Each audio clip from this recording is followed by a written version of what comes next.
तो है what's up guys, कैसे हैं आप लोग। उम्मीद करता हूँ बहुत अच्छे ही होंगे। तो चलो यार दोस्तों, आज की इस वीडियो में आज हम एक नया लैंग्वेज सीखने की कोशिश करते हैं जिसका नाम है हमारा इंग्लिश स्पीकिंग। जी हाँ दोस्तों, आज की इस वीडियो में हम इंग्लिश स्पीकिंग यानी कि हम एक फर्राटेदार इंग्लिश स्पीकिंग किस प्रकार से बोल सकते हैं। आज के ज़माने में कौन नहीं चाहता है कि मैं भी इंग्लिश बोलूँ, मैं भी लोगों के सामने जाऊँ तो इंग्लिश से बात करूँ और कोई दूसरा बोले इंग्लिश में तो मैं समझ जाऊँ, मैं बोलूँ तो वो समझ जाए। आज के इस ज़माने में कौन नहीं चाहता है बोलना। तो दोस्तों चिंता की कोई बात नहीं है, मैं आप लोग को बताऊंगा कि किस प्रकार से मतलब इस वीडियो में 7 ऐसे यूनिक मेथड, 7 ऐसे यूनिक तरीके बताने वाला हूं जिसके माध्यम से आप लोगों को इंग्लिश जो है वो बहुत ही ज़्यादा, इंग्लिश स्पीकिंग में बहुत ही ज़्यादा इम्प्रूव होने वाला है। वो कौन से तरीके हैं आज की इस वीडियो में आप लोग जान लेंगे। तो दोस्तों चिंता की कोई बात नहीं है। यहाँ पर देखिए, आप लोगों को ना इंग्लिश बोलते समय ग्रामर के नियम व जितने भी रूल्स हैं ना उसके ऊपर बिल्कुल भी ध्यान नहीं देना है। तो यहाँ पर ऐसे ही 7 यूनिक तरीके मैं इस वीडियो में कन्वर्ट किया, यानी कि शामिल किया हूँ, जो मैं आप लोगों के सामने बताने वाला हूँ, आप लोगों के साथ शेयर करने वाला हूँ। जहाँ तक मेरी बात रही, अगर मैं आप लोगों को अपना एक्सपीरियंस शेयर करूँ ना, तो जहाँ तक मेरी बात रही 6 to 7 मंथ में मैंने अपनी इंग्लिश जो है, इंग्लिश स्पीकिंग जो है वो मैंने इम्प्रूव की। एक अच्छे लेवल तक नहीं ले गया था बट मैं इम्प्रूव कर चुका था 6 to 7 मंथ में यही ट्रिक अपना के। तो दोस्तों चिंता की कोई बात नहीं है। यहाँ पर देखिए 7 ऐसे तरीके हैं और मैं इंग्लिश स्पीकिंग के, बेसिकली इंग्लिश स्पीकिंग के ही ऊपर वो मेथड अप्लाई होते हैं। तो चिंता की कोई बात नहीं है दोस्तों, आप पहले व्यक्ति नहीं हैं जो सीख रहे इंग्लिश स्पीकिंग। हज़ारों लोग, लाखों लोग इस दुनिया में हैं वो सीख चुके हैं और वो बोल रहे हैं यही ट्रिक को अपना के, मतलब बहुत से ट्रिक को अपना कर। तो वो कौन सी ट्रिक है, चलिए मैं आप लोगों के साथ शेयर करता हूं। तो दोस्तों यहाँ पर मैं इंग्लिश स्पीकिंग सीखने के 5 ऐसे यूनिक तरीके यहाँ पर मैं लिख चुका हूँ, जो कि ये इस प्रकार मैं आप लोगों को बता देता हूँ। दोस्तों मैं आप लोगों को बता देता हूँ कि इंग्लिश स्पीकिंग के इम्पोर्टेंस कौन कौन से हैं। तो दोस्तों आप लोग दुनिया के किसी भी कोने में चले जाइए ना, अगर आपको इंग्लिश बोलना आता है तो बाकी लैंग्वेजेस सीखने की आप लोगों को बिल्कुल चिंता करने की कोई ज़रूरत है ही नहीं, उससे आपका काम चल जाएगा। आप लोग खुद ही समझ गए होंगे कि इंग्लिश जो है वो कितना ज़्यादा इम्पोर्टेंट है। यानी कि कहने का मतलब ये है कि English is a international language and English is learn very necessary. English को जो है वो एक इंटरनेशनल लैंग्वेज माना रहा है, यानी कि अंतर्राष्ट्रीय तौर पर हम इंग्लिश का यूज कर रहे हैं। आप मुंबई में चले जाइए, दिल्ली में चले जाइए, चीन, नेपाल या कहीं अमेरिका वगैरह कहीं भी चल जाइए, आपको इंग्लिश आता है तो आपको बिल्कुल चिंता करने की कोई ज़रूरत है ही नहीं। आप उनसे भी बोल सकते हैं, वो आपसे भी बोल सकते हैं, आप उनकी लैंग्वेज और वो आपकी लैंग्वेज बिल्कुल आसान भाषा में समझ जाएंगे। तो दोस्तों यहाँ पर मैं बता रहा हूँ कि देखिए, बोलते वक्त नंबर 1 हमारा है, बोलते वक्त ग्रामर पे ध्यान न दें। जैसे कि मैं पहले ही बता चुका हूँ कि जब हम इंग्लिश बोले ना तो हमें ग्रामर पे ध्यान नहीं देना है। जैसे कि देखिए, आई शुड गो, यहाँ पर मैं लिख रहा हूँ आई शुड गो, तो इसका हिंदी क्या होगा, मुझे जाना चाहिए, आई शुड गो। तो आप ये ध्यान रखिए कि आपको अगर तनी थोड़ा सा भी ध्यान में आ गया ना कि ये ग्रामर का कौन सा इसमें रूल लगेगा, कौन सा नियम लगेगा, तो आप इसे नहीं बोल सकते हैं, उसमें मतलब झिझक जाएंगे, बच जाएंगे। और अगर जो आपको ग्रामर के नियम पर या नियम व रूल पर ध्यान देंगे तो आप बच जाएंगे, और नहीं देंगे ना तो आप बोल ले जाएंगे। तो आई शुड गो, तो इसमें आप ग्रामर के नियम, मतलब बोलते समय आपको ग्रामर के नियम व रूल्स पर ध्यान नहीं देना है, बिल्कुल नहीं देना है। आप सिंपल बोलते रहिए।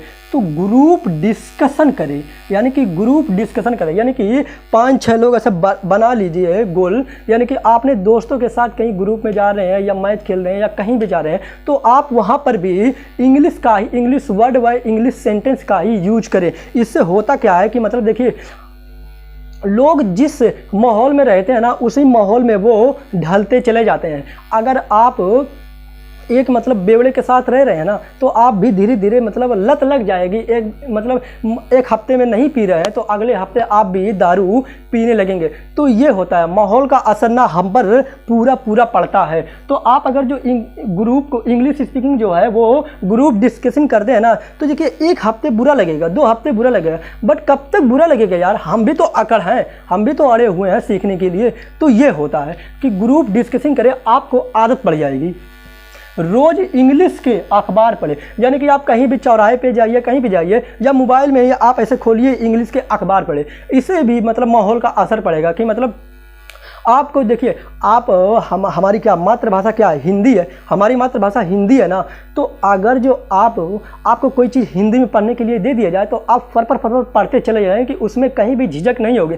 और वही चीज़ अगर जो आपको इंग्लिश दे दिया जाए तो आप उसमें झिझक जाएं। क्यों? क्योंकि देखिए दोस्तों, वो आप डेली नहीं पढ़ते हैं, जब ज़रूरत पड़ती है तभी पढ़ते हैं। तो इसलिए आपको कहा गया है कि रोज़, यानी कि रोज़ इंग्लिश के अखबार पढ़े। इंग्लिश के अखबार पढ़ने से क्या हुआ कि आपकी रीडिंग स्किल जो होगी ना, वो आपकी मजबूत होती जाएगी और आप कहीं भी बझेंगे नहीं। और हमारा चौथा क्या है, फॉरेन कंट्री, यानी कि जो विदेश के लोग रहते हैं ना, विदेश के लोगों से बात करनी है। वो बात कैसे करनी है, लास्ट वीडियो में, मतलब वीडियो के लास्ट में मैं आपको इसके ऊपर चर्चा करूंगा। ये मेरी अपनाई हुई, मतलब मेरा अपनाया हुआ एक बेहतरीन तरीका है, जिसकी वजह से मेरी इतना ज़्यादा मतलब इंग्लिश स्पीकिंग में मदद मिली है कि कुछ कहिए ना। यानी कि मैं बोल रहा हूँ कि 6 to 7 मंथ में मैंने अपनी इंग्लिश स्पीकिंग जो है वो इम्प्रूव कर ली थी। एक अच्छे लेवल तक नहीं ले गया था, लेकिन मैं इम्प्रूव कर चुका था बहुत ही ज़्यादा। मन में ही इंग्लिश के मीनिंग व सेंटेंस को सोचते रहिए। मतलब आप कहीं भी जा रहे हैं, ईयरफोन लगा लिए या आप कोई भी चीज़ लगा लीजिए और आप सुनते रहिए कि मतलब ये बादल की इंग्लिश क्या होगी, बल्ब की इंग्लिश क्या होगी, वो ज़मीन की इंग्लिश क्या होगी। मतलब इसी तरह की मीनिंग जो है, वोकैबुलरी जो है, वो इंग्लिश में बहुत ही ज़्यादा अहम रोल निभाती है। मतलब आप कहिए कि वोकैबुलरी अगर जो आपकी मीनिंग मजबूत नहीं है ना, तो आप बेशक उसमें बचेंगे, बहुत ज़्यादा बचेंगे। तो आप जो है मीनिंग को भी याद करते रहिए। कैसे याद होगा? बहुत ही आसान तरीके से। आप कहीं भी जा रहे हैं तो आप पेड़ की देखिए, आपको पेड़ की इंग्लिश क्या है, इससे होता क्या है कि मतलब पेड़ की, रोड की, गाड़ी की, तो इसी तरह से ढेरों सारी मीनिंग आप सोचेंगे ना, तो आप जिसकी मीनिंग नहीं याद है तो आप उसे ढूंढने की कोशिश करते हैं कि इसकी इंग्लिश क्या होगी, आप सोचते रहते हैं। तो इससे होता क्या है कि जो मीनिंग आपको आ रही है वो तो आपके माइंड से सबकॉन्शियस माइंड में जाके फिट हो जाती है। और जब उसमें फिट हो गई ना, तो महीने 2 महीने आपको चिंता करने की कोई ज़रूरत नहीं है। बिल्कुल आप सामने देखेंगे, आप उसकी इंग्लिश बता देंगे। इससे ये फ़ायदा होता है। तो मतलब ये आई होप कि मतलब ये जो पॉइंट है, आपको 5 पॉइंट आप लोगों को समझ में आया होगा। स्क्रीनशॉट जल्दी से ले लीजिए और मैं आगे बढ़ता हूँ। देखिए दोस्तों, ग्रामर के नियम और कानून पर ना आप लोगों को बिल्कुल ध्यान नहीं देना है। जैसे कि यहाँ पर मैं बता चुका हूँ कि इसे ऐसे तरीके से पढ़ना है कि देखिए, एक्सरसाइज, यहाँ पर मैं लिख रहा हूँ, एक्सरसाइज इज वेरी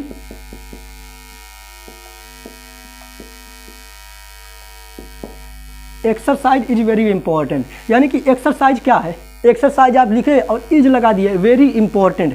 आप लोगों को इस पे ग्रामर के नियम और कानून पर ध्यान देने की बिल्कुल ज़रूरत नहीं है। जी हाँ दोस्तों, बिल्कुल ज़रूरत नहीं है। एक्सरसाइज इज वेरी इंपॉर्टेंट, यानी कि एक्सरसाइज यानी कि व्यायाम, यानी कि कसरत जो है वो बहुत ही ज़्यादा इम्पोर्टेंट है, महत्वपूर्ण है। अब किसके लिए है? हमारे लिए है, एक इंसान के लिए है, या हमारे जीवन के लिए है, या जिसको भी प्रॉब्लम है, जोड़ों में दर्द है या हड्डियों में दर्द है, उसके लिए बहुत ही ज़्यादा जरूरी है। एक्सरसाइज सभी लोगों को एक्सरसाइज करनी चाहिए। तो एक्सरसाइज इज वेरी इंपॉर्टेंट। अब यहाँ पर फॉर लगा के जोड़ दीजिए, दूसरा फॉर हेल्दी लाइफ लिख दीजिए, यानी कि स्वस्थ जीवन के लिए, healthy life. Exercise is very important for healthy life. तो इसी तरह से आपको, जैसे मैं ग्रामर के किसी भी नियम पर नहीं ध्यान दिया हूँ, आप लोगों को अगर जो ध्यान देना है ना, तो आप लोगों को सोचने की, जितना ज़्यादा आप सोचेंगे उतना ही ज़्यादा आप लोगों को इंग्लिश के वर्ड उतना ज़्यादा, मतलब उथल पुथल दिमाग में क्या चलता है, उथल पुथल चलता है जब आप सोचते हैं, और जब उथल पुथल चलता है तो वहीं से चीज़ें हमें याद आती है। तो आप जितना सोचेंगे आप लोगों के लिए उतना ही ज़्यादा बेहतर होगा। तो अब मैं लास्ट में ये बातें बताने जा रहा हूँ कि फॉरेन कंट्री के लोगों से आप लोगों को चैटिंग करना है। आज के इस ज़माने में कौन फेसबुक यूज नहीं करता है, कौन नहीं करता है, सभी करते हैं। इंस्टाग्राम कौन नहीं यूज करता है, सभी करते हैं। और फेसबुक कौन नहीं यूज करता है, मैं कह रहा हूँ सभी करते हैं, और आप लोग भी कहेंगे सभी करते हैं, आप लोग भी कर रहे हैं, जो वीडियो देख रहा है वो भी कर रहा है। तो दोस्तों फेसबुक, इंस्टाग्राम एंड व्हाट्सअप के माध्यम से आप लोगों को क्या करना है, फेसबुक पे सर्च करना है फॉरेन कंट्री के लोग, या मतलब ऐसे ही आप मैसेज डाल दीजिए तो वहाँ से रिप्लाई आ गया, यानी कि विदेश के लोग जो अमेरिका के हो गए, चीन के हो गए और ऑस्ट्रेलिया के हो गए, इन सभी लोगों से आपको बातें करना है। यानी कि पहले लिख के भेजना है आपको हाय ब्रो लिख के भेजेंगे ना, तो वहाँ से कुछ ना कुछ तो रिप्लाई आएगा ही। तो वो भेजेंगे हाउ आर यू डूइंग, क्या कर रहे हो तुम और कैसे हो, तो आप लिख के भेजिए हाउ आर यू। तो इससे होता क्या है कि आप ना सोचने लगते हैं। देखिए, आप जब दूसरों के सामने जाते हैं इंग्लिश बोलने, तो वहाँ पर आपको शर्म लगता है। तो इंग्लिश सीखने के लिए हमारा जो मोबाइल है ना, वो बहुत ही ज़्यादा अहम रोल निभाता है। और आप इंस्टाग्राम पर ये मैसेज कर सकते हैं, फेसबुक पर कर सकते हैं, और व्हाट्सएप पर भी नंबर लेकर कर सकते हैं। तो इससे आप सोचेंगे वहाँ पर कोई शर्म की बात नहीं है, मतलब कोई जब रहेगा ही तो शर्म कैसे होगी। मतलब वो कहते हैं ना, साइकोलॉजी के फैक्ट हैं, मतलब साइकोलॉजी के अनुसार एक रिसर्च के अनुसार बताया गया है कि जो चीज़ें हम फेस टू फेस नहीं कर सकते हैं, किसी से फ़ोन पे नहीं कर सकते हैं, वो चीज़ें हम मैसेज द्वारा कर सकते हैं। हमें कोई उसमें शर्म नहीं होता, ना ही डर होता है, और ना ही हम नर्वस होते हैं। तो इससे आप कर सकते हैं। फॉरेन के कंट्री के जो लोग होते हैं ना, उससे आप मैसेज डालिए और 1 से 1.5 घंटे डेली का डेली आप इंग्लिश में ही उनसे बात करिए, क्योंकि वो फॉरेन के हैं और वो इंग्लिश में ही बात करेंगे, तो आप भी इंग्लिश से बात करेंगे। तो इससे आपकी क्या होगी, इंग्लिश स्पीकिंग जो होगी ना, वो इम्प्रूव होगी, बहुत ही अच्छे तरीके से इम्प्रूव होगी। तो दोस्तों, अगर जो आपको ये वीडियो अच्छा लगा हो तो वीडियो को लाइक कर लीजिए और चैनल को सब्सक्राइब कर लीजिए। बस यही दोनों मैं आप लोगों से चाहता हूँ। तो हाँ दोस्तों, एक बात और कि यदि दोस्तों आप लोगों को इंग्लिश स्पीकिंग सीखना है ना, और इसके लेक्चर देखना है ना, तो आप लोग मुझे कमेंट करेंगे, मैं ज़रूर आप लोगों के लिए इंग्लिश स्पीकिंग के ऊपर लेक्चर प्रोवाइड कराऊंगा।